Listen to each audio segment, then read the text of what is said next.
शिव कथा कहते हैं। भगवान शंकर का संवाद कर रहा है, शिव महापुराण की कथा कर रही है, देवादिदेव महादेव का चरित्र कर रहा है।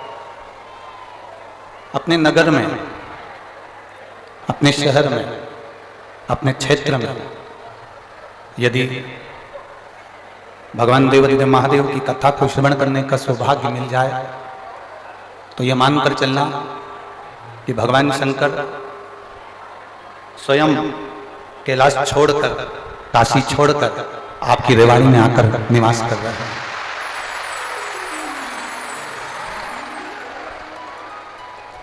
भगवान शिव स्वयं जब तक उसकी कृपा नहीं होती है, जब तक उसकी दया नहीं होती है, तब तक जीव परमात्मा की अविरल भक्ति की ओर जा ही नहीं सकता। देवराज ब्राह्मण कुल में जन्म लेने के बाद भी ब्राह्मण कर्म नहीं कर पाया। ऐसे संसार में ना जाने कितने लोग हैं जो जन्म तो ले लेते हैं पर कोई अच्छा कर्म नहीं कर पाते। सुनील जी, हम आपको साधुवाद देते हैं, रेवाड़ी में ढेरों लोग होंगे जिनके पास में करोड़ों का धन होगा पर मेरे महादेव की कथा नहीं करवा पाए। कहीं आपके पूर्वजों का पुण्य होगा, आपके माता पिता का पुण्य होगा जो देवादिदेव महादेव की ये 5 दिवसीय कथा आपके ऊपर, आपके पूर्वजों की, आपके माता पिता की, कहीं घर के बुजुर्गों का आशीर्वाद हुआ होगा जो ये कथा आपके रेवाड़ी में पहुंची।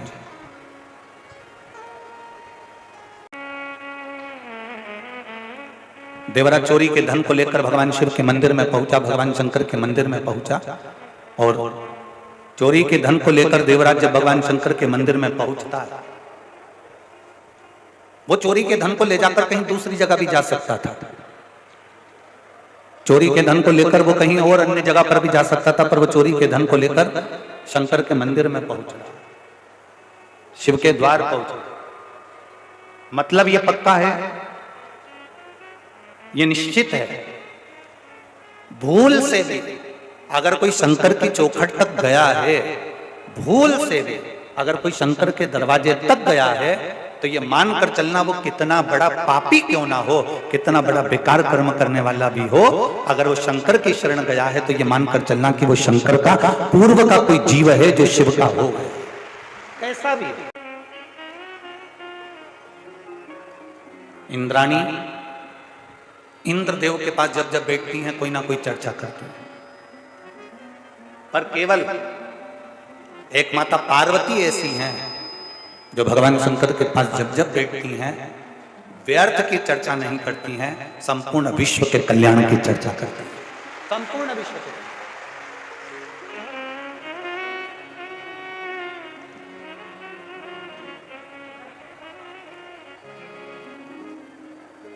जितनी देर बैठो उतनी देर भगवान की भक्ति में बैठो।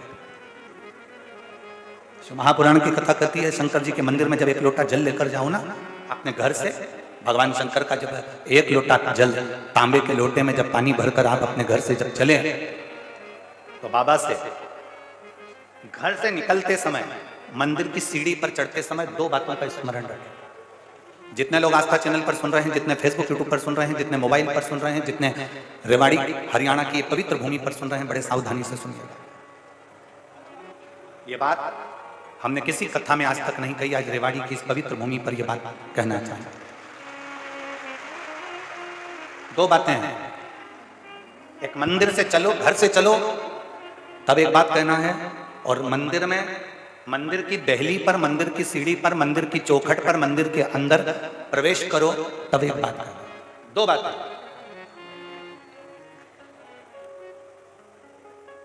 एक, घर से चलते समय लोटा पानी का भरते समय बाबा से कहना है, ये पूरा मेरा घर नहीं, आपका घर है, और ये घर का जल मैं आपको देने के लिए इसलिए आ रही हूं क्योंकि ये जल नहीं है, मेरी दशा आपको ये जल बताएगा, तो ये जल मेरा एड्रेस है। जब आप शाम को घूमने निकलो तो मेरे दरवाजे पर 2 मिनट जरूर रुकना, ये एड्रेस है। आप लोगों के घर में क्या है, जम के बोलो जरा। शिवलिंग है। मूर्ति में और शिवलिंग में अंतर क्या?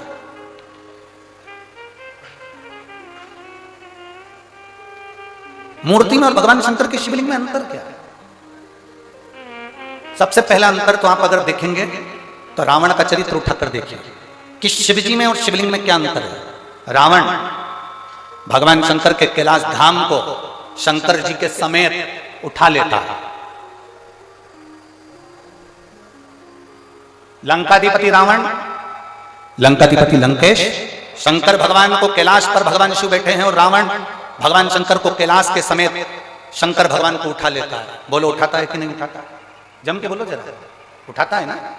रावण भगवान शंकर को कैलाश के समेत उठा लेता है और वही रावण जब शिवलिंग पृथ्वी पर रखा जाता है, रावण अपनी पूरी शक्ति को लगा देता है तो भी शंकर भगवान के शिवलिंग को नहीं उठा पाता है।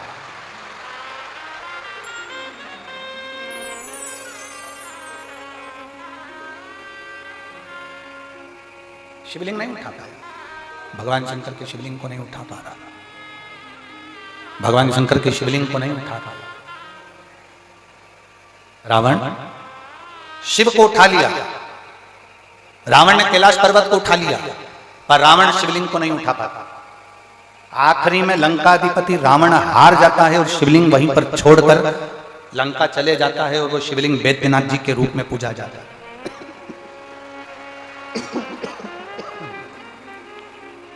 अंत में वो शिवलिंग वैद्यनाथ जी के रूप में पूजा था।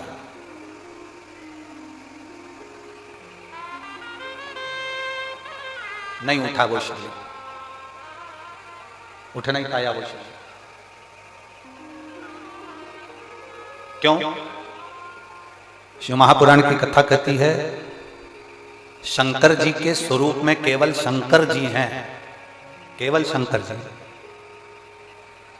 शंकर जी के स्वरूप में केवल शंकर जी हैं और शिवलिंग का जो स्वरूप है उसमें केवल शंकर जी नहीं है, उसमें गणेश जी भी बैठे हैं, कार्तिकेय जी भी बैठे हैं, अशोक सुंदरी भी बैठी है, पार्वती जी भी हैं, शंकर जी भी हैं, जया, विषहरा, श्यामली बारी, दौदली, जया, ये सब भगवान शंकर की 5 लड़कियां, भगवान शिव की 5 बेटियां, गणेश, कार्तिकेय, अशोक सुंदरी, देवी और शंकर भगवान की परिधि में जहां जल निकल रहा है उस स्थान पर 33 कोटि देवी देवता।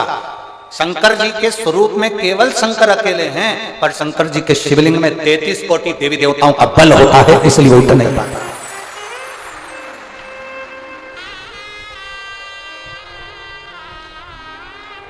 ब्रह्मा जी की पूजन करने के लिए कहीं नहीं जाना, भगवान विष्णु की पूजन करने के लिए कहीं नहीं जाना, इंद्र की पूजन करने के लिए कहीं नहीं जाना, गरुड़ वरुण की पूजन करने के लिए कहीं नहीं जाना, नवग्रह देवता की पूजन करने के लिए कहीं नहीं जाना। एक एक देवता की कुल देवी, पितृदेव, वास्तुदेव, आहुतदेव, वासुदेव, ये सारे देवताओं की पूजन करने के लिए कहीं नहीं जाना। केवल एक देवाधिदेव महादेव पर अगर आप 1 लोटा जल समर्पित कर रहे हो तो सारे देवताओं की पूजन एक साथ में हो रही है।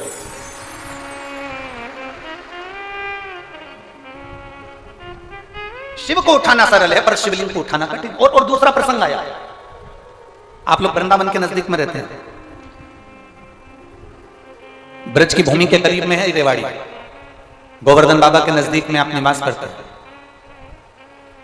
राजा कंस, जिस कंस ने अपना उपद्रव मचाया, जिस कंस ने सब कुछ अपना बना लिया, जिस कंस ने अपनी बहन को कारागार में डाल दिया, जिस कंस ने अपने दामाद को कारागार में डाल दिया, जो कंस भगवान कृष्ण का द्रोही बन गया, वो कंस महेंद्र पर्वत पर जाकर, जिस जगह पर भगवान परशुराम बैठकर तप साधना करते हैं, कंस परशुराम भगवान को पर्वत के साथ में उठा लेता है। वो कंस, वो राजा कंस महेंद्र पर्वत पर परशुराम भगवान को महेंद्र पर्वत के समेत उठा लेता है, महेंद्र पर्वत के समेत। अब एक दिन कंस आया और परशुराम भगवान महेंद्र पर्वत पर बैठकर तप साधना कर रहे थे और कंस उनको उठाने वाला, पर्वत उठता नहीं है। कंस जब भी महेंद्र पर्वत पर जाता था परशुराम भगवान को पर्वत के समेत उठा लेता था, पर आज पर्वत उठाने कंस ने एड़ी से चोटी तक का बल लगा लिया, पर वो महेंद्र पर्वत नहीं उठा और ना परशुराम भगवान उठे, ना परशुराम जी उठ रहे हैं, ना वो महेंद्र पर्वत उठ रहा है। कंस को लगा कि आखिर हुआ क्या ऐसा कि जिस महेंद्र पर्वत को मैं उठा लेता था वो महेंद्र पर्वत आज उठ नहीं रहा। जिस परशुराम जी को मैं महेंद्र पर्वत से साथ में उठा लेता था, वो महेंद्र पर्वत नहीं उठ रहा। आखिर बात क्या? कंस की बुद्धि में ये बैठ नहीं पाया कि आखिर हो क्या रहा। रावण को भी ये सुध में था, मैं जब कैलाश पर्वत उठा सकता हूं, मैं जब शंकर भगवान को उठा सकता हूं, पार्वती जी को उठा सकता हूं, मैं गंगा की धार को उठा सकता हूं, मैं नंदीश्वर को उठा सकता हूं, तो फिर ये शिवलिंग क्या लगता है? शिवलिंग को उठाने में मेरा क्या जाता है? पर्वत को उठाना सरल है, शंकर भगवान को उठाना सरल है, पार्वती जी को उठाना सरल है, नंदी को उठाना सरल है, पर शिवलिंग को उठाना कठिन है, क्योंकि उसमें सारे देवताओं का बल और तत्व प्राप्त हो गया है, सब कुछ है। और अकाल मृत्यु वो मरे जो काम करे चंडाल का, काल उसका क्या बिगाड़े जो भक्त हो महा। जो शिव का उपासक उसको क्या भय? या मेरी रेवाड़ी की इतनी सारी जीजियां बैठी हैं, इतने सारे जीजा बैठे हैं, इतनी सारी बेटियां, इतने सारे बेटा बैठे हैं, मेरी माता यहाँ पर विराजमान है। मैं उनसे पूछना चाहूंगा, कभी आपने किसी भी संत को, साधु को, सन्यासी को, तपस्वी को, देवता को, देवी को शंकर भगवान के स्वरूप की पूजन करते हुए नहीं देखा होगा? आपने जिसको भी देखा होगा शिवलिंग की पूजन करते देखा होगा। आपने किसी देवी देवता को शंकर के स्वरूप की पूजन करते हुए नहीं देखा होगा। आपने देखा होगा तो शिवलिंग की पूजन करते देखा। कारण क्या है? उसका एक कारण, प्रदोष, शिवरात्रि, सोमवार की अष्टमी। प्रदोष भी हर महीने आती है, शिवरात्रि भी हर महीने आती है, सोमवार भी हर महीने 2, 3, 4, 5 पड़ी जाती है। सोमवार की अष्टमी जरूर साल भर में 4 या 5 आती है। सोमवार, प्रदोष, शिवरात्रि, सोमवार की अष्टमी, ये वो तिथियां हैं, ये वो वार हैं। अगर कोई भूल से भी शंकर भगवान के शिवलिंग का निर्माण करता है या अपने घर में रखे हुए शिवलिंग पर शमी पत्र को समर्पित कर देता है, तो जिंदगी में उसका बाल बांका हो ही नहीं सकता। प्रदोष के शमी पत्र में बल होता है, प्रदोष के शमी पत्र में। मैं सुनील जी को धन्यवाद दूंगा, आपको बहुत बहुत साधुवाद। ये 5 दिन की कथा में 22 तारीख को प्रदोष पड़ रहा है, और बाबा की कृपा है आप पर, जो ये प्रदोष के समय पर भी कथा चल रही है। कथा का समापन 23 को है, पर 22 को प्रदोष पड़ जाएगा। कितने किस्मत वाले हैं रेवाड़ी वाले, घर जाके नजर उतरवा लेना, राई नॉन से हो।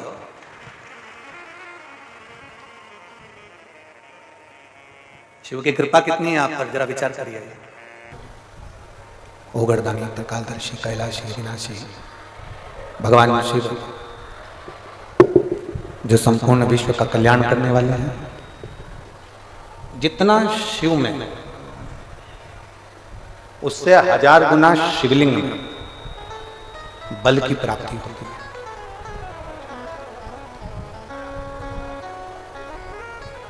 प्रदोष के दिन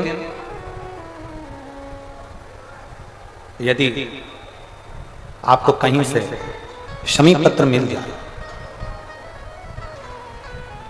प्रदोष के दिन यदि कहीं से आपको शमी पत्र मिल जाए, और प्रदोष काल में, प्रदोष का जो समय होता है, शाम का जो समय होता है प्रदोष काल,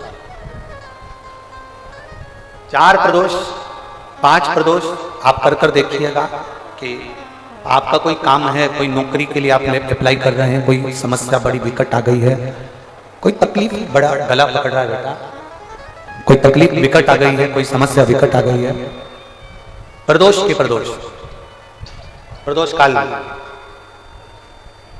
अगर एक शमी पत्र भी आप घर के शिवलिंग को, अब ये करने के लिए आपको मंदिर के शिवलिंग नहीं जाना, अपने घर में जो शिवलिंग, चाहे वो स्फटिक का हो, पारद का हो, कंकर शंकर का हो, लकड़ी का हो, जो शिवलिंग तुम्हारे घर में, कांच का हो, चाहे वो नर्मदा के कंकर का हो, नर्मदेश्वर हो, पाषाण का हो, जो शिवलिंग, चांदी का हो, सोने का हो, तांबे का हो, पीतल का हो, जो शिवलिंग तुम्हारे, एक शमी पत्र यदि आप भगवान शंकर के शिवलिंग पर समर्पित कर रहे हो, और उस शमी पत्र को उठाकर रात्रि को 9:15 की जो एक मुहूर्त होता है, एक समय होता है, जिस समय पर हम अपने मन की बात भगवान शंकर को कहते हैं, पूर्व में भी इसका वर्णन हम कर चुके हैं कथाओं में।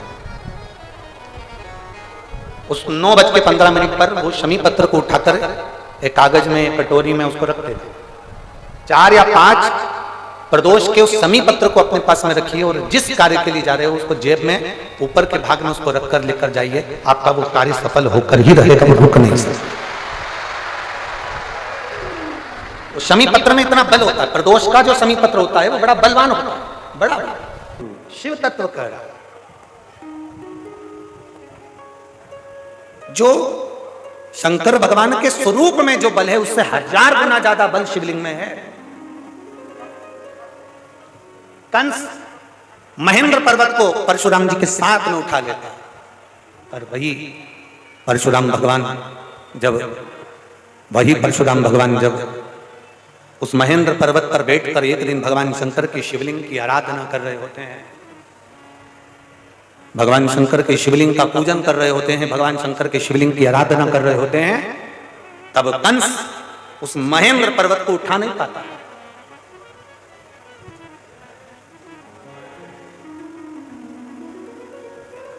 कंस नहीं उठा पाया, बहुत प्रयास करा कंस को समझ में नहीं आ रहा कि आखिर ये हो क्या रहा है कि मैं इस महेंद्र पर्वत को उठाता था, मैं परशुराम भगवान को महेंद्र पर्वत के साथ में उठा लेता था, मैं इसको बार बार उठाता था, पर आज ये महेंद्र पर्वत, आज ये परशुराम भगवान, आज ये महेंद्र पर्वत मुझसे उठ क्यों नहीं रहा।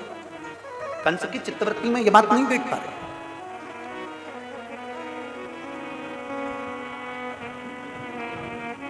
ना रावण जान पाया कि शंकर के शिवलिंग में कितना बल है, ना कंस जान पाया कि शंकर के शिवलिंग में कितना बल है।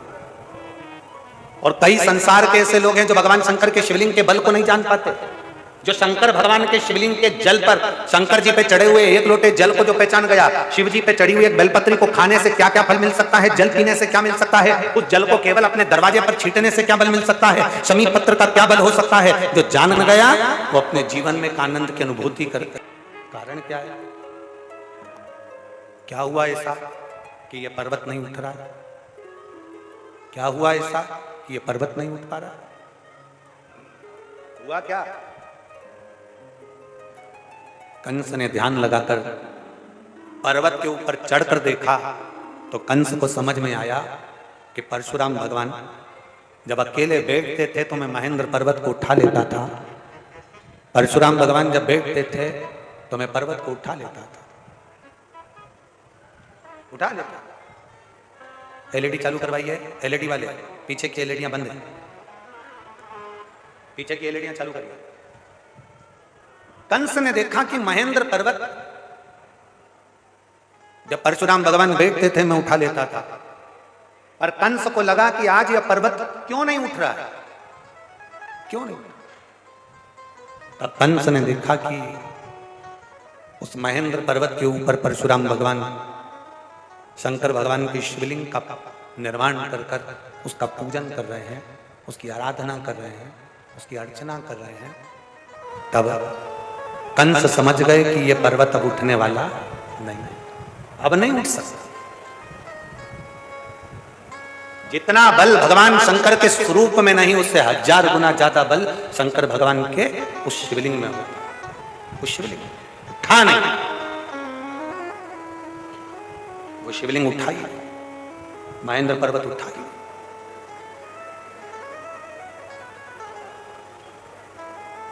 आप सबके मन में, चित्त में, बुद्धि में ये बिठा कर रखो, आपकी चित्त वृत्ति में यह बात बिठा कर रखना कि जिसके घर में शंकर भगवान का शिवलिंग होता है, जिसके घर में भगवान शंकर का एक शिवलिंग विराजमान है, चाहे वो कैसा भी शिवलिंग है, और उस पर अगर रोज प्रतिदिन जल चढ़ रहा है, अगर शिवलिंग पर जल चढ़े ना चढ़े फिर भी वो घर के अंदर अगर विराजमान है, तो ये मानकर चलना कि तुम्हारे घर में कोई बड़ी बीमारी प्रवेश नहीं करेगी, वो तुम्हें बचा कर रखेगी। कभी कभी अगर मौका मिल जाए, तभी 12 महीने शिवरात्रि आती है, 12 बहुत बड़ी बीमारी अगर डॉक्टर बता दिया है कि कैंसर जैसा रोग है या थायराइड है या उसी को देखो। शंकर और भगवान शंकर के शिवलिंग में बहुत अंतर होता है। शिवलिंग में सारे देवताओं का बल विराजमान होता है, सारे देवताओं का। उसको पहचान लिया जिसने, उसकी जिंदगी सार्थक हो। देवराज ब्राह्मण होकर चोरी का धन लेकर शंकर भगवान के शिवालय में पहुंच गए। शिवालय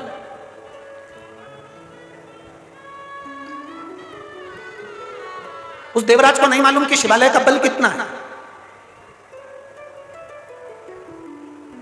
हमसे लोग कहते हैं कि शिव पुराण में है क्या, अभी आया है, जैसे लगाया था जब पंडाल था, बाबा खुद विराजमान हो गया, शिव पुराण यहाँ आकर विराजमान हो गई, पंडाल नहीं। अब 12 ज्योतिर्लिंग कैलाश और काशी यही पर बसा 5 दिन के।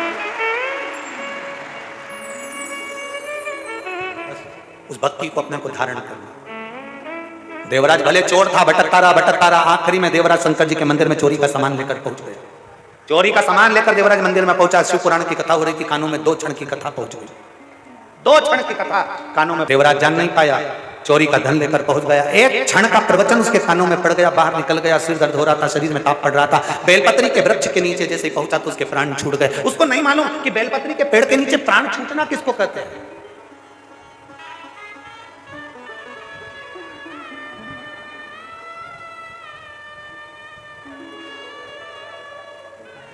अभी हमने कथा में कहा था, प्रदोष काल में, प्रदोष के दिन 1 शमी पत्र भी अगर हम शंकर जी को चढ़ा रहे हैं घर के शिवालय में, उसको उठाकर रखते जाओ। 4-5 प्रदोष का इकट्ठा करा हुआ वो शमी पत्र तुम्हारी जेब में रखकर तुम जाना, पहुंचो, उसका फल मिलता कि नहीं मिलता मालूम पड़ेगा। देवराज बेलपत्री के वृक्ष के नीचे प्राणों को त्याग दिया, कैलाश धाम मिल गया उसको। कैलाश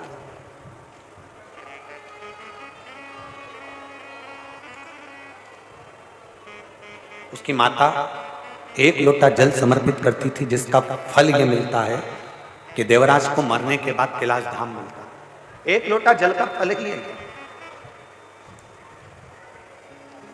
सारी पुराणे 7 पीढ़ी को तारने की बात करती है, पर शिव महापुराण 71 पीढ़ी को तारने की बात करती है कि शंकर पर चढ़ाया गया जल का महत्व इतना। 1 पीढ़ी नहीं, 2 पीढ़ी नहीं, 7 पीढ़ी नहीं, 4-5 पीढ़ी नहीं, 7 पीढ़ी नहीं, 71 पीढ़ी को तारने की बात करती है शिव पुराण। भरोसे से जिसने सुन लिया उसको नहीं। समय आया, आगे वर्णन आता है, एक बिंदु नाम का ब्राह्मण जिसकी धर्मपत्नी का नाम चंचुला है। बिंदु वह भी ब्राह्मण होकर गलत कर्म में डूबा रहा, इसलिए प्राण छूट गए। प्राण छूटे तो प्रेत योनि में पड़ गया। चंचुला देवी ने काशी में अपने प्राणों को त्याग दिया तो भगवान शंकर की धर्मपत्नी माता पार्वती जी की सहेली बन गई, सखी। और पार्वती जी की सखी बनी। तब माता पार्वती जी की सखी बनकर उन्होंने भगवान शंकर की अविरल कथा को धारण करा। भगवान शिव की अविरल कथा को धारण करती हैं, भगवान देवादिदेव महादेव की अविरल कथा को धारण करती हैं। पर चंचुला देवी बेधव्य है, यजमान कैसे बने? तब चंचुला देवी ने भगवान शंकर और पार्वती को यजमान बनाया। शंकर भगवान ईश्वर जी बने, पार्वती जी गोरा जी बने। शंकर जी गणा, पार्वती जी गौर बने। इसलिए आज भी हमारे सनातन धर्म में गणा और गौर की पूजन होती है, जिसको गणगौर कहा जाता है। भगवान ईश्वर जी और गोरा जी पधारे हैं, जोरदार ताली बजाकर स्वागत करें ईश्वर जी और गोरा जी का। गणगौर के रूप में भगवान शिव पार्वती कथा श्रवण करने के लिए जाते हैं। भाव भक्ति से तुमरुका जी चंचुला देवी को कथा सुनाते हैं। आज कथा का प्रथम दिवस यहाँ पर विराम की ओर जा रहा है, कल कथा का द्वितीय दिवस रहेगा। बड़े भाव से 4 दिन की कथा हो रही है।